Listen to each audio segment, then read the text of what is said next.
Controlling, the net is empty, he throws it down, and in! He scored the goal! Martin Brodeur! The hockey gods are Red Wing fans too, it appears. The Lightning have done it! They have done it! They have gone back to back! Unbelievable. And we are back for another episode of Shut Your Five Hole and Listen. I'm Stephanie. And I'm Muffy. And we're here to give you some updates on news around the league, talk about how the game works, and just have fun in the third period. How this is set up. We set this up just like a hockey game. We got 1, 2, 3 periods. Yes. And a dog crying in the background. Sometimes, we get some commentary from our animals. It's fine. We're just here for a good time. It's all good. So, Muffy, let's jump right in because I'm really excited about the first bit of news you put into our updates for this week. Yeah, so I learned something about Taffy Abel since our last episode that I want to share before we dive into the news. Oh, cool. This is unexpected. We talked about Taffy Abel, and I don't even remember what I was looking at, but discovered that the arena my dad played hockey at in college was the Taffy Abel Arena. Ah, that's so crazy. Yeah. So my dad played hockey for Lake Superior State up in the Upper Peninsula of Michigan, and that is indeed their arena, is the Taffy Abel Arena. That's so fun. Yep. So did your dad know who he was? my dad actually has not listened to that episode yet, so I haven't been able to ask him. I assume he knows, seeing he went to school there, but calling out my dad for not listening to our podcast, it's cool. It's fine. My dad doesn't listen and then makes requests for what we talk about. It's all good. But yeah, so I wanted to share that little fun fact before we dive into the news of the day. It's a small world. I love that. I love that so much. Yes. So now tell us about the news that I'm excited for us to share. Well, I heard this morning on GMA that Laila Edwards is the first Black woman to play on the U.S. national hockey team.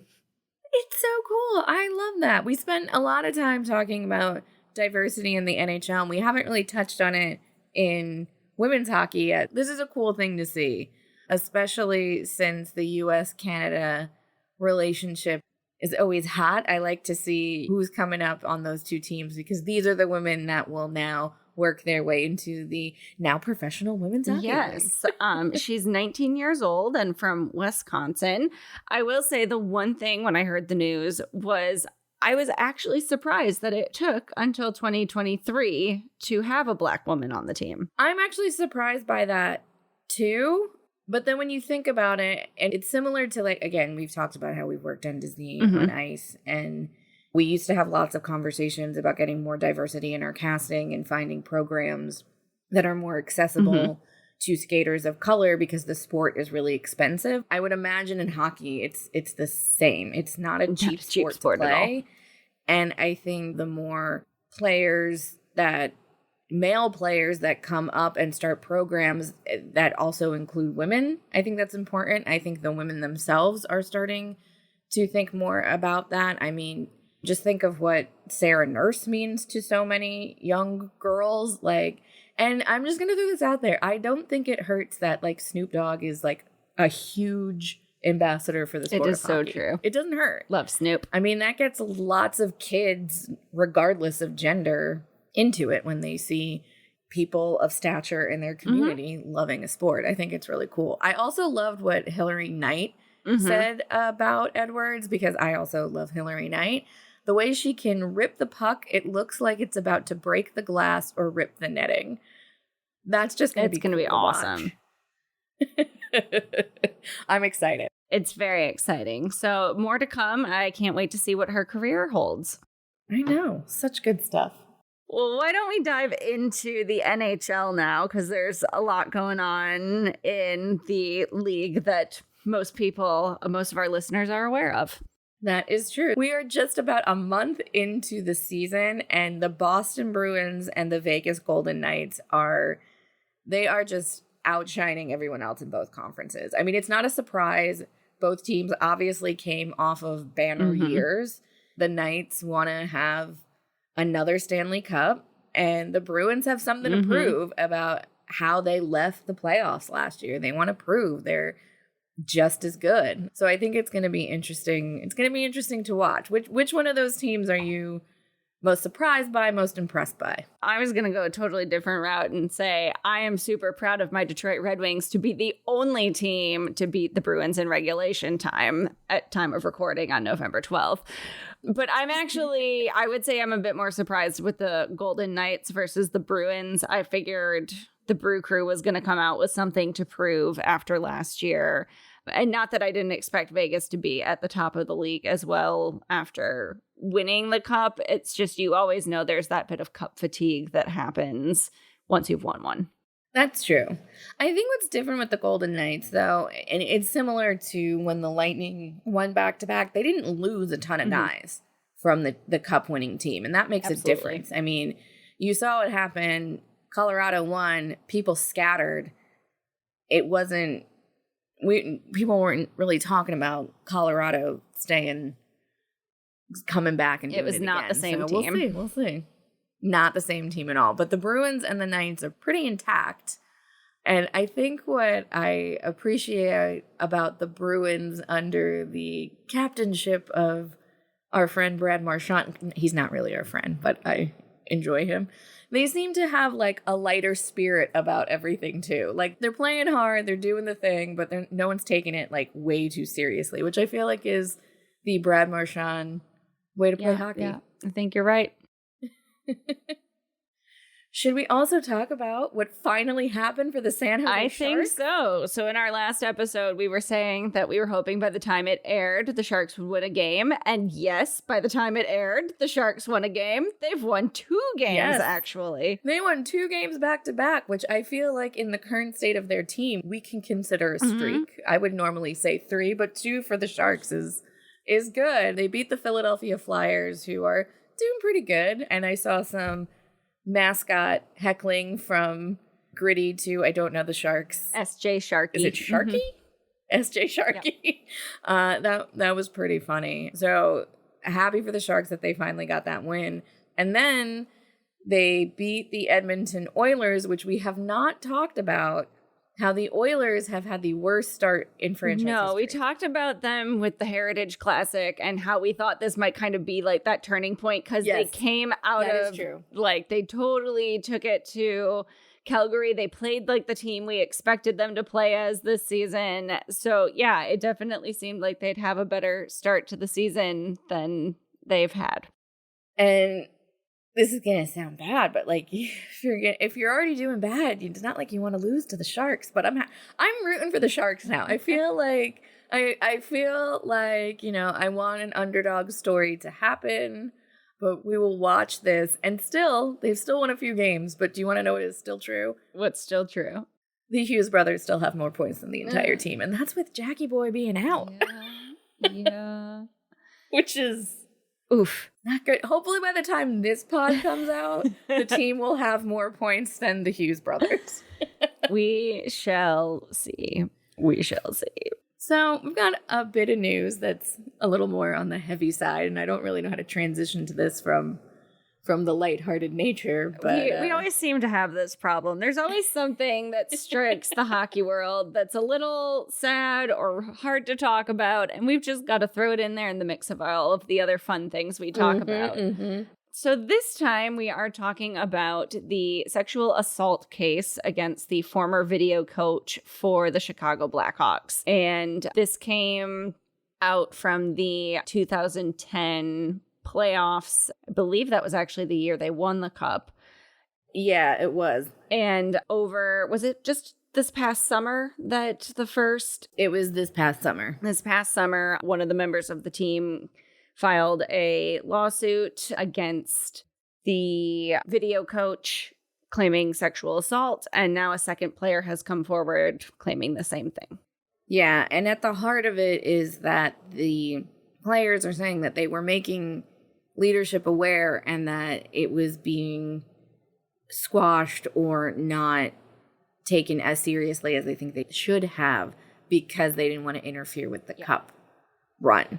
And now it kind of feels like everything that happened that playoffs is kind of tainted. This goes back to what you were saying when we were talking about the Mike Babcock situation as what gets swept under the rug when you're winning. Because again, that was around the time the Red Wings were winning. Here we go. This was the time the Blackhawks were rising through the ranks and winning the cup. And same thing, stuff's getting swept under the rug. Yeah. And I think what also makes this difficult is this video coach was also someone that, and obviously, it's with all of them when you get to the NHL. It's not like it's like any career, you are working your way up the ranks. But within this time as well, this man pled guilty in 2013 to criminal sexual conduct with a 16-year-old high school hockey player he coached in Michigan. So that predates this lawsuit. Yes. And you have to believe that the courage of a child is what finally led to these hockey adults, these grown men in the NHL to finally being able to eventually come out and say it. Because we talk about sexual assault a lot with women, and we don't talk about it as much with men, but it does happen, and sports need to be safe for everyone. Because the benefits of sports and team building and teamwork and leadership it brings you is so important and so crucial. These have to be safe places, no matter how old you are. Absolutely. It doesn't matter. It doesn't matter if you're 10. It doesn't matter if you're 45. No one should be sexually assaulting anyone in a locker room. Not at all. No one should be sexually assaulting anyone anywhere. Anywhere, that is true. But in this case, we are talking specifically about your place of business, the locker room, your work. But anyways, yeah. So we will be following this story and updating y'all about it. It's a tough one, but it's an important one. And as we do on this podcast, we want to try to bring some of the news to light that might not always be making the headlines on ESPN. Yes. Or stay in the headlines. And I do want to make one slight correction. It was in May of 2021 that the first lawsuit was filed, not earlier this summer. Got it. I feel time just feels... since COVID, time has blended together. It's very strange now. Not to sweep it under the rug, but should we talk about something a little lighter? We should end the news period with something a little more fun. And I think we should talk about the fact that Jaromir Jagr is finally getting his number retired by the Pittsburgh Penguins. I'm excited for Jagr. I thought this happened already. That's why I said finally.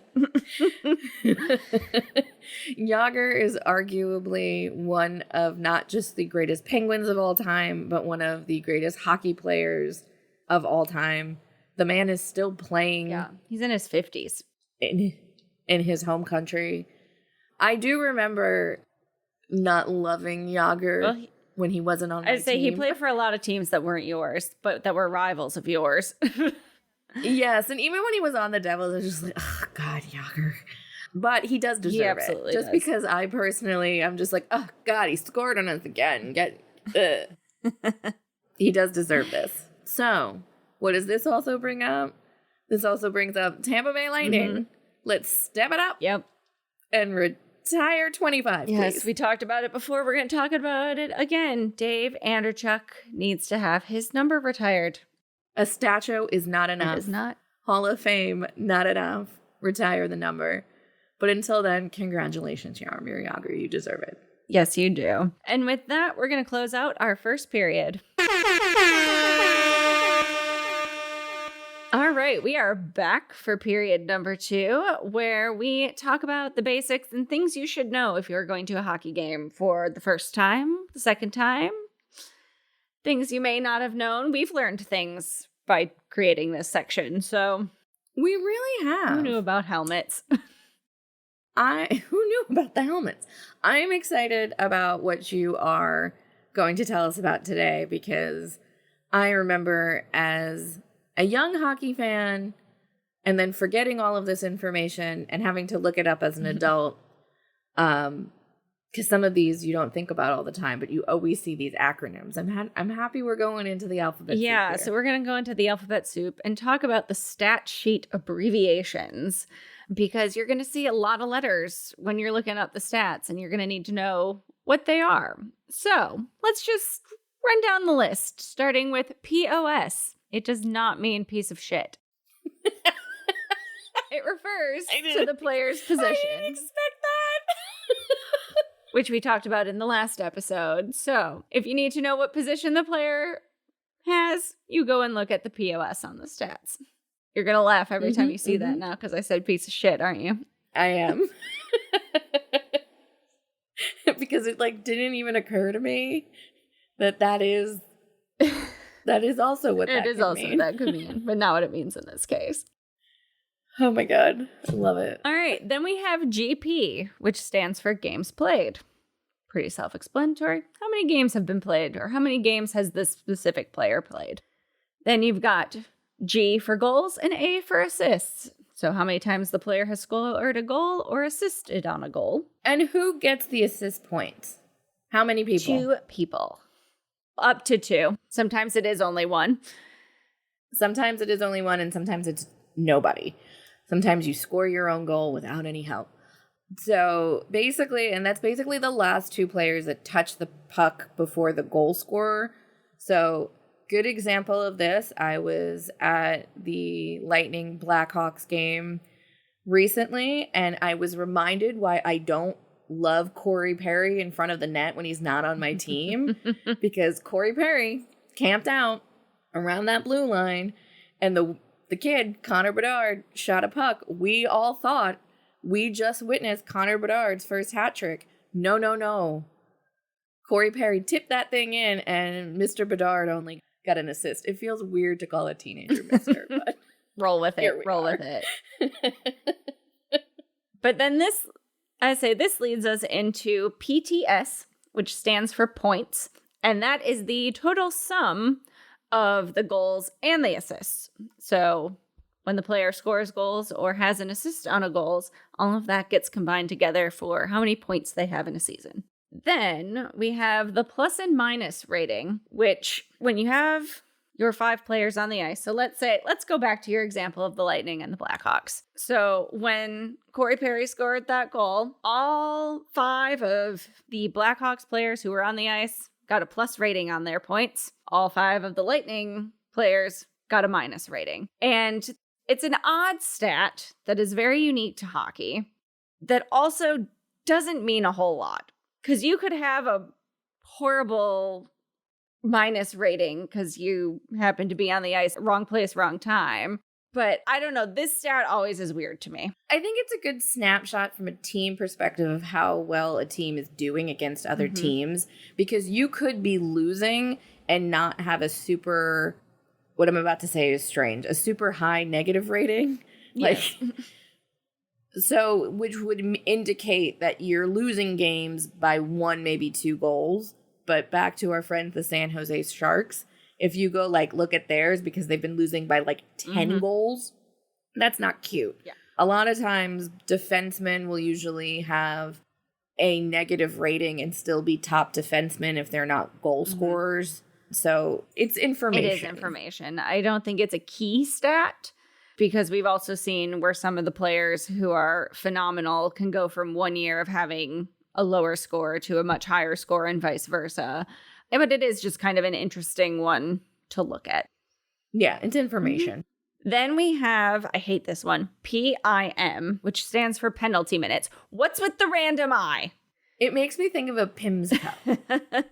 I don't know. It bothers me every time I see it. I'm like, why do we have the random I in there? Penalty in minutes? No, it's just penalty minutes. I don't believe the I stands for anything. Okay, maybe I'll try to find that for an anything goes. Maybe we'll do the long change in the I and penalty minutes for one anything goes. Sounds like a plan. Then we have PCT, which stands for shooting percentage. So that one's...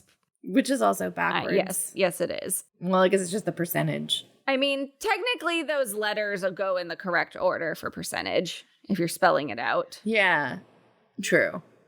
And what is shooting percentage? So this is basically taking the number of goals scored and dividing them by the number of shots taken. So doing your math thing. It's like your plus minus rating. It's information because that is also highly dependent on what the next two will be. How hot's the goalie? Yes, so these last two focus on the goaltender. And the first one is GAA, which stands for goals against average. And this is basically averaging out how many goals is the goalie letting in versus how many shots are taken. Right. That comes into play a lot in terms of who's going to be your number one goalie, because you don't really want your top guy having like a super high goal against. No, you normally see it like between 2 and 3 is what the starting goaltenders typically have. Yeah, it's this stat is closer to like a home run average. Like for any baseball fans crazy high listening out here. Any baseball. Yeah, I mean, there's crossover, I would hope. And then finally we have the SVPCT, which is the save percentage. And that's, how many saves the goaltender is making compared to the shots fired at him. Yeah. So these are the last two are the ones that honestly I will look at more for like a snapshot of a team than the plus minus rating, because even though they're specifically for the goalie, they kind of also tell you how the team's playing, because the goalie does not play in a vacuum. And sometimes there could be ton of shots on goal and a ton of goals scored, and sometimes there will be a ton of shots on goal and no goals scored, and that's not always just the goalie's fault. So there you have it. Good Next overview. time you look at the stat sheet, you can know that PIM stands for penalty minutes and POS is not piece of shit. Very key things. And that wraps up period 2, and we will be back for the surprise and delight that is period 3, where anything goes. Okay, and we are back for period 3, and we're going to talk about something about the time that this comes out. It will probably be a little out of date, but it is one of my favorite things that any NHL team does. I'm ready. So the Vancouver Canucks every year partner with a local artist to create a custom Diwali jersey. And every year it just like does not disappoint. It's very cool. Back when they were allowed to wear specialty jerseys and warm-ups, they would wear this. You can buy them. I will put in the show notes who the artist is this year, because I forgot to put that in the outline. So I will put that in there and we can link to the photo. But it always looks cool. It's the most celebratory jersey out of any of these specialty jerseys that I ever see, and I look forward to it every year. And I think even though we might be past the holiday when you're listening to this, I think it's a good example of how teams are still keeping up with these specialty nights, still keeping up with celebrating their communities. I think this is very specific to Vancouver, and again goes into trying to bring more diversity into the sport, and just goes to show that even if you have a few grumpy players, these community-based specialty nights are really important. Yeah, and there was definitely a lot of confusion at the start of this season over the theme nights. And I kept seeing on social media how many people were out there being like, I thought we couldn't do theme nights anymore. I thought they weren't doing specialty jerseys. Right. So it's nice to see how the teams are still embracing theme nights, even if the players can't wear the jerseys during warm-ups. Well, and it goes to, I've seen a couple of teams, I've seen it with military appreciation, and I think I've actually seen it with some other specialty nights. They're not wearing them on warm-ups, but some of them are wearing them when they're walking into the arena instead of their normal, like, fancy pants suit getup, which I still stand by that hockey players are the best dressed walking into the arena, followed by NBA players. MLB players look like hobos. I don't understand. Yeah, and football players, all baggy crap. It's not great. Not great. But they're doing what they're wearing, what they're walking into the arena with their stick tape. It's nice to see players still being able to stand up for some of the things that they believe in. And it's still great to see that the teams are still supporting communities with these different theme nights. And I like to see it. And the Diwali one is literally the one I look forward to every year because the jersey is just so cool. I mean, it's the Festival of Lights. It's pretty exciting. You'd have to have a cool jersey for that. It is. It's so cool. And it's always so I was going to say, that's the other thing. When you think of Diwali, it's always very colorful. Yeah, it's lovely. I love it. And for a special edition of Anything Goes, Little part B, we like to keep you updated on conversations that we've had. And we've talked in previous pods about neck guards and what's going to come of that. And Wayne Gretzky weighed in on this, and we'll link to that in the show notes as well. But Wayne kind of landed similarly to where our conversation was that, you know, kids now are growing up wearing them. They should keep wearing them. He's like, you know, he even called out that, you know, if a guy walked out now without a visor on, he'd be like, what are you doing? That it'll probably be something that gets grandfathered in. And he was even saying that he almost doesn't understand why when you get to the NHL, all of a sudden you take it off when you have to wear it in every other instance of your career. Not every other instance. Every instance. But there's... through college. No, because the NCAA doesn't mandate it. Well, that is true. I think it depends on where you were growing up with it. Where you are. And I think his point was if you're growing up with it, what he was saying is if you're growing up with it, he doesn't see why you would stop.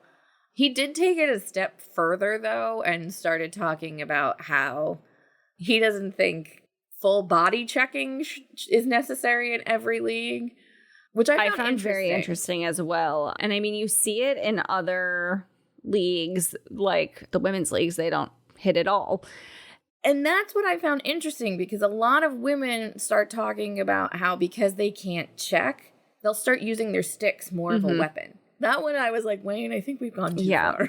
Yeah. And I mean, when you think about some of the big hits or when the players drop the gloves and how that kind of sparks something in the team or the fans, and you see an actual shift in how everyone starts playing after that moment, you're going to lose some of that. Now, I mean, do you do it at the form of safety? I don't know.